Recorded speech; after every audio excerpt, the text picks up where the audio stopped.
Akhilesh Yadav Congress opposition camp को लगता है बहुत बढ़िया अवसर है इस बार, और हथौड़ा मतलब लोहा गर्म है, हथौड़ा मारने का वक्त आ चुका है। लेकिन क्या वाकई ऐसा है, ये हम लोग जो है बात करेंगे। कई बार हम लोग डिस्कस कर चुके हैं कि ये सारी पिच जो है, खासकर राम मंदिर वाली, ये तो योगी आदित्यनाथ की और बीजेपी की पिच है।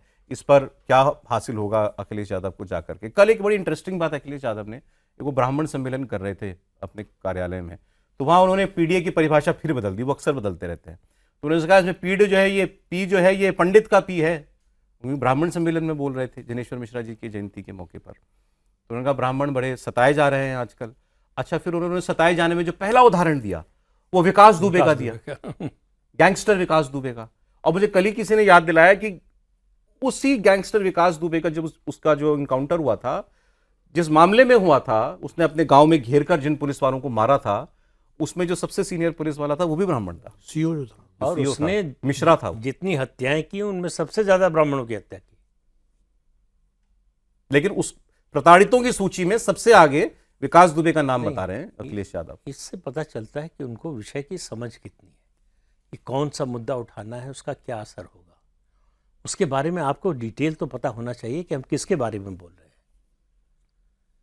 तो अगर आप विकास दुबे को, ये आपके दिमाग में है कि उत्तर प्रदेश के ब्राह्मण विकास दुबे को अपना नायक मानते हैं, तो आप समझ लीजिए कि आपकी राजनीतिक समझ क्या है।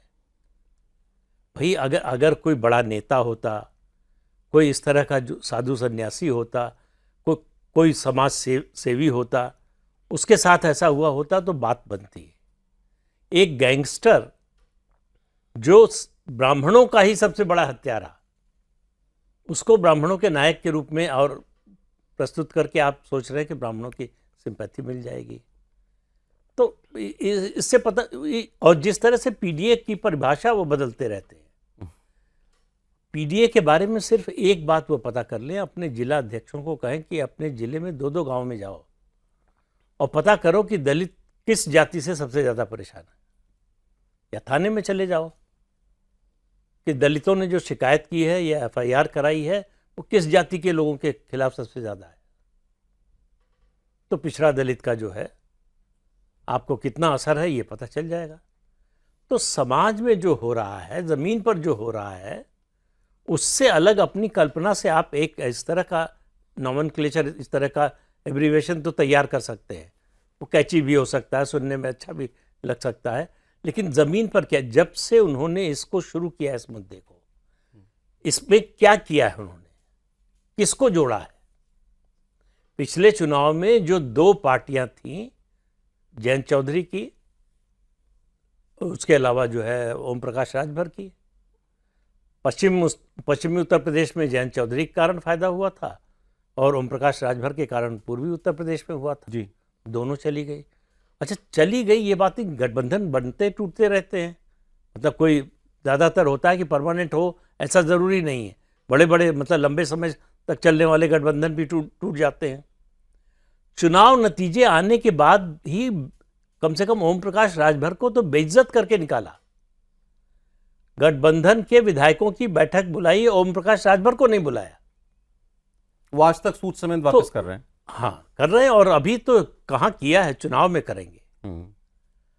तो ईस्टर्न यूपी में, उस इलाके में 15 से लेकर 25, 30, 40 हजार तक राजभर वोट हैं अलग अलग कॉन्स्टिट्यूंसी में। तो अब राजभर के कहने से वो जहां वो कहेंगे वोट देंगे, या अखिलेश यादव के कहने से। दूसरी बात है, सबसे बड़ा मुद्दा जो लगातार जब से समाजवादी पार्टी बनी है, खासतौर से जब सत्ता में आती है, 13 साल सत्ता में रही है, 3 बार मुलायम सिंह यादव मुख्यमंत्री हुए, 1 बार अखिलेश यादव। जाति किस मुद्दे पर है?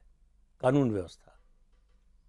हर बार सरकार जाने का मुद्दा यही बनता है, और बीजेपी को ज़्यादा कुछ करना नहीं है, बस याद दिलाना है कि क्या था समाजवादी पार्टी के ज़माने में, कानून व्यवस्था की क्या स्थिति थी, और उसके बाद क्या हुई है पिछले 9 साल में, 9.5 साल में।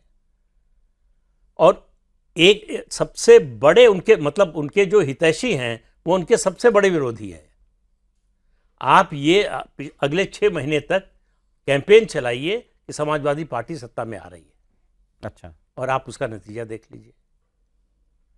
जैसे ही ये लगता है कि समाजवादी पार्टी आ रही है, यादव लाठी लेके जो है गांव में खड़ा हो जाता है। 22 में यही हुआ, शायद जीत जाते, लेकिन और वो याद है मुख्तार अंसारी के बेटे का वो बयान, भैया से हमने कह दिया है हाँ कि 2-3 महीने तक ट्रांसफर मत कीजिएगा किसी का।